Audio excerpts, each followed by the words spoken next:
pemirsa, kita lanjut di acara Jala Budaya pada sesi kedua dengan topik masih adakah etika politik. Nah, saya ke Pak Wasid.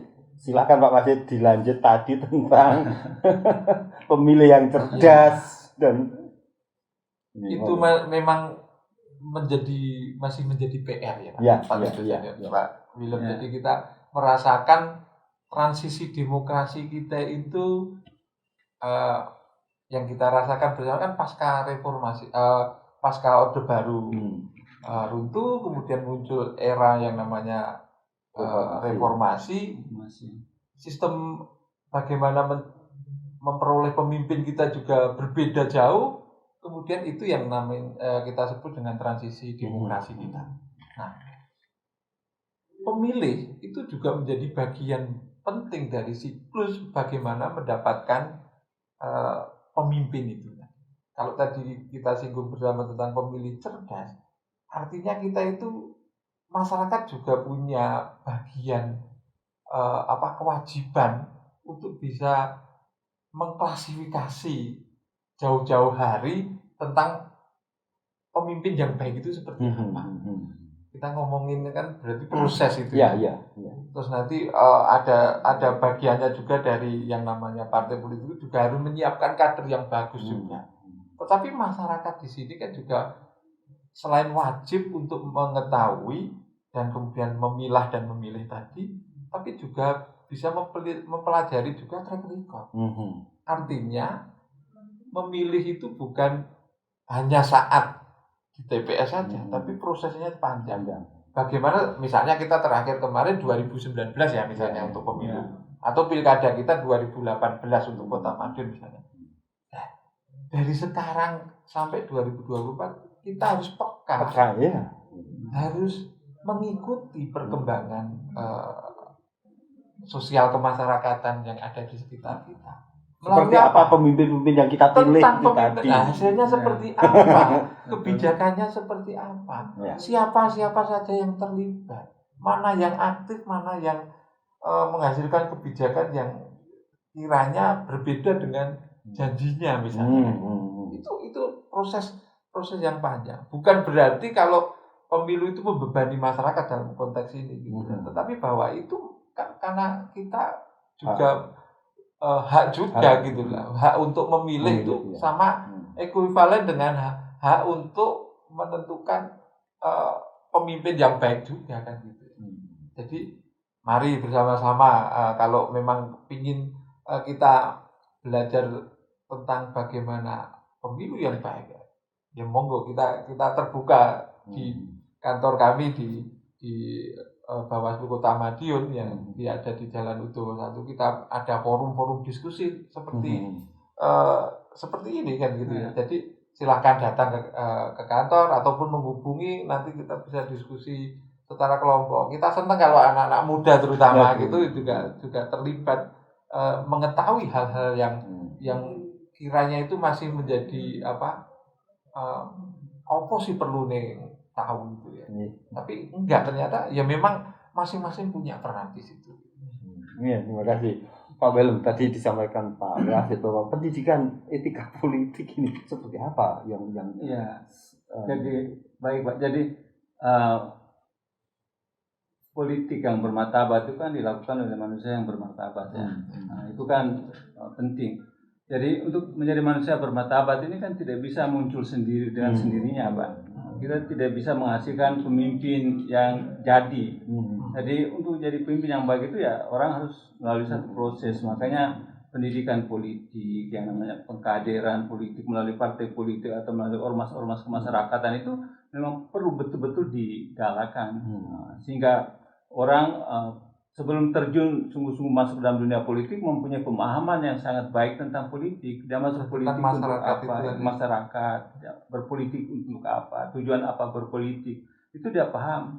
Sehingga kalau dia masuk ya memang dia berpolitik sesuai dengan apa yang dia sudah dalami, apa yang dia sudah yakini bahwa ini benar, yaitu politik untuk kesejahteraan umum itu.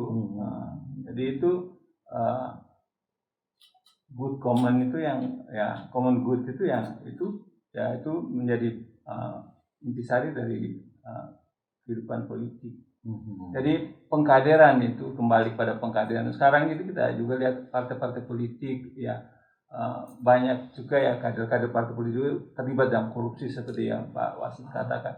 Nah ini juga kita mempertanyakan juga ya, ini bagaimana pengkaderan internal partai politik ini?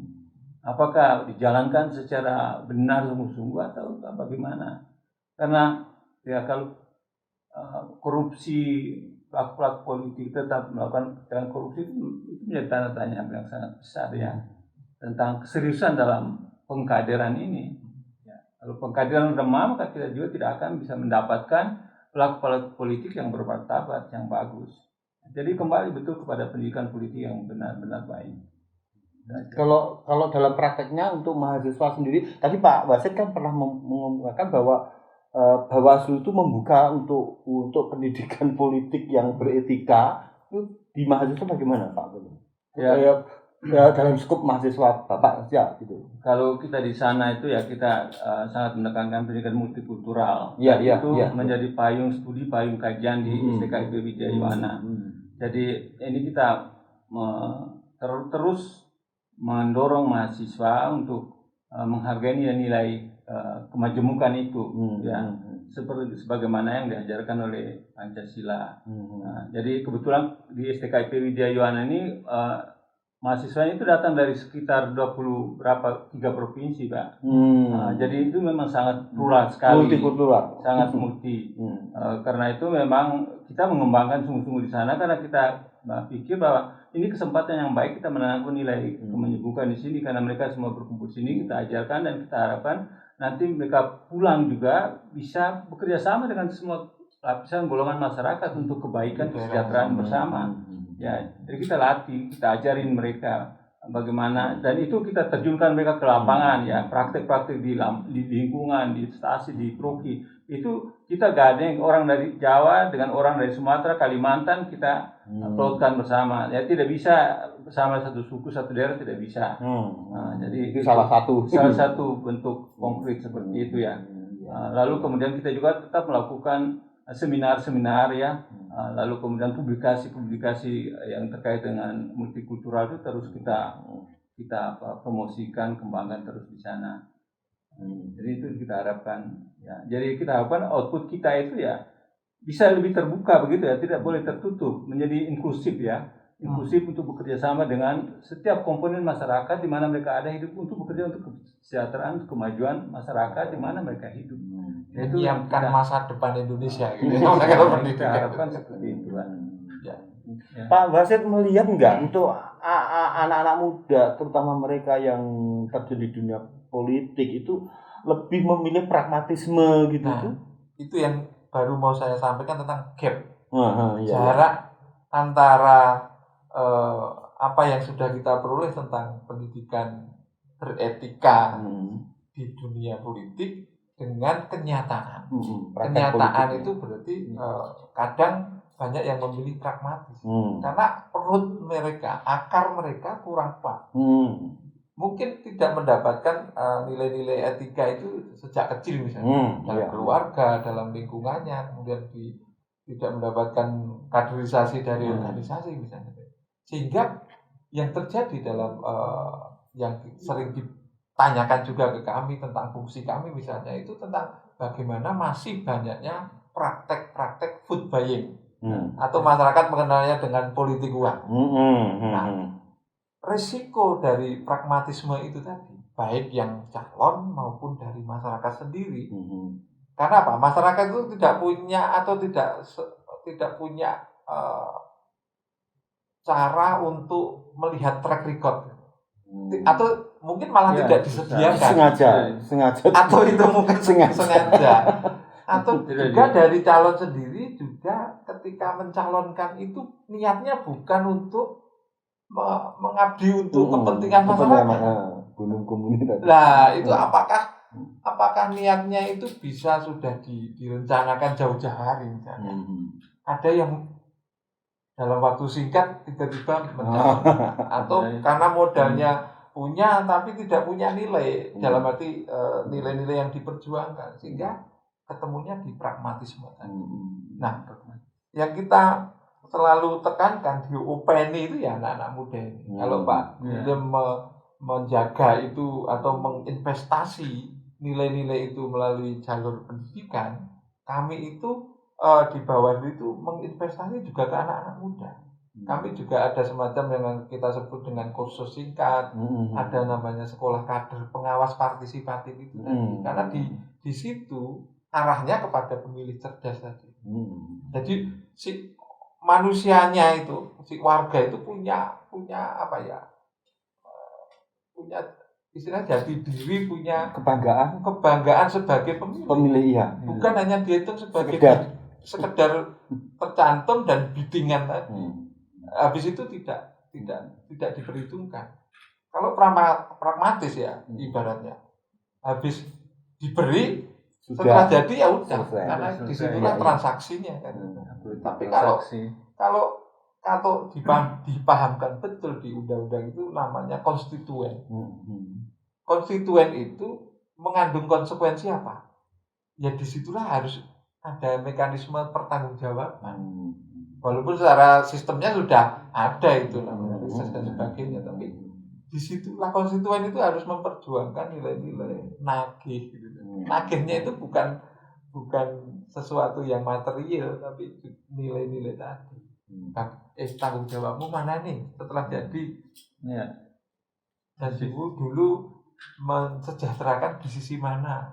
Ada ukuran skala. Ya, makanya budaya politik lah di situ akan muncul yang diperbaiki.